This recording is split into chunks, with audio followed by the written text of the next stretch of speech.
Hello everyone, now you will hear a brief retelling of the movie God, The Resurgence. Enjoy watching that. In the Tasik Bay, rescuers discovered a pleasure boat, but there was no one on board. At the same time, a powerful explosion occurred, and the highway in the tunnel was flooded with water mixed with blood. The government suspects that the cause is a volcano, as a huge cloud of steam rises from the water. All people were evacuated from the coast. After a while, a rumble was heard in the tunnel. Witnesses captured something moving in the steam cloud. Ministers are still speculating on the cause of the catastrophe. A submarine and a volcano were ruled out. At the meeting, a scientist suggested the existence of a giant sea creature with a body temperature exceeding 100 degrees Celsius. But he was quickly silenced and asked not to talk nonsense. However, reporters captured something in the steam, resembling either a huge airship or a finger, emerging from the water. Ministers became tense and started working on a plan. The simplest solution is to do nothing and see what happens. Some want to capture the monster, others want to launch torpedoes and send it to the bottom. Meanwhile, the creature started moving up the river, destroying port infrastructure along the way. Specialists believed that if the creature tried to come ashore, its flippers and legs would simply break under its weight.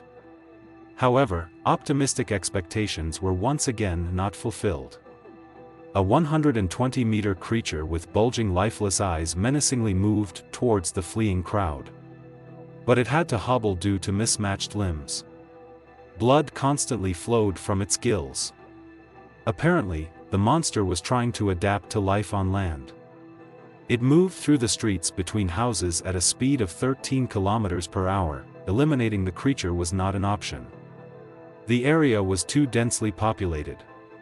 All that could be done now is to evacuate the entire city as quickly as possible. It cleared its path with its snout, turning cars and houses into a pile of debris. It even climbed one of the skyscrapers. The city gradually turned into ruins. The minister declared a state of emergency and mobilization of self-defense forces in the country. For the first time since World War II, the main military force will be attack helicopters. At some point, the creature raised its head and swung its undersized limbs.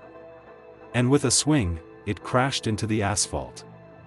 After that, it froze. But not for long. Transformation occurs. The monster stood on its hind legs and walked forward in a vertical position. The huge, mobile tail inflicted additional damage. In general, the creature increased to 170 meters. Helicopters arrived just in time and were ready to open fire on it. But the order was cancelled due to the risk to civilian lives.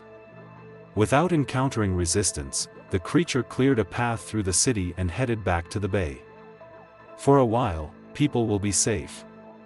Now it is necessary to restore the city after the immense damage caused by the monster. It moved on land for 2 hours. And here is the result. The fleet is sweeping the bay to determine where the monster is lurking. The military is planning its actions in case it comes ashore again.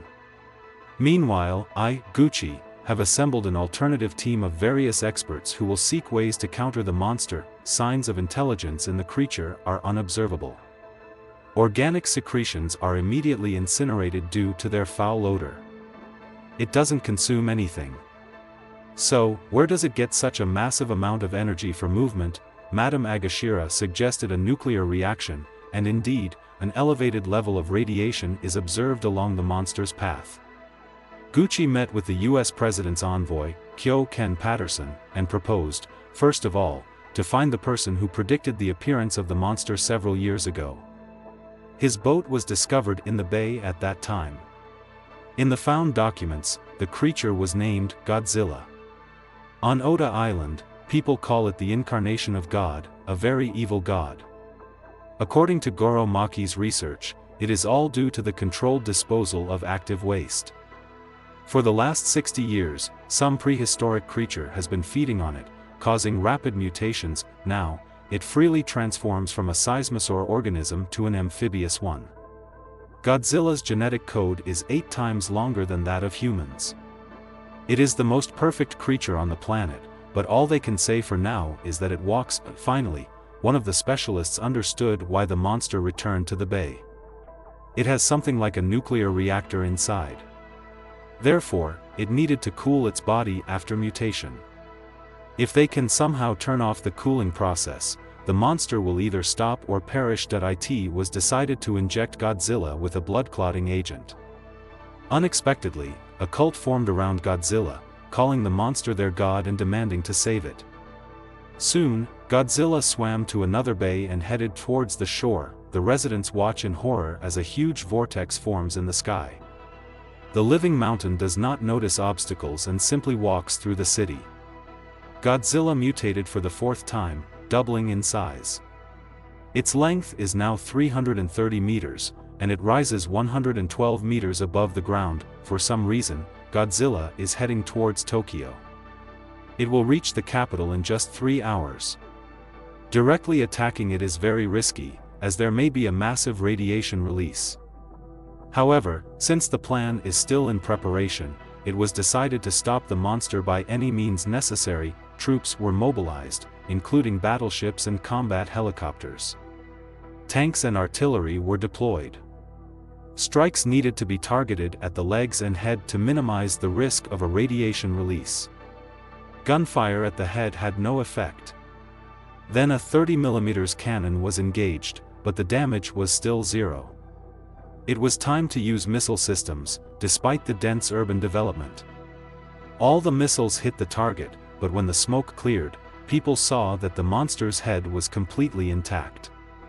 Its skin is too thick. Then, targeting the legs, they began firing from a dozen tanks. The artillery joined them.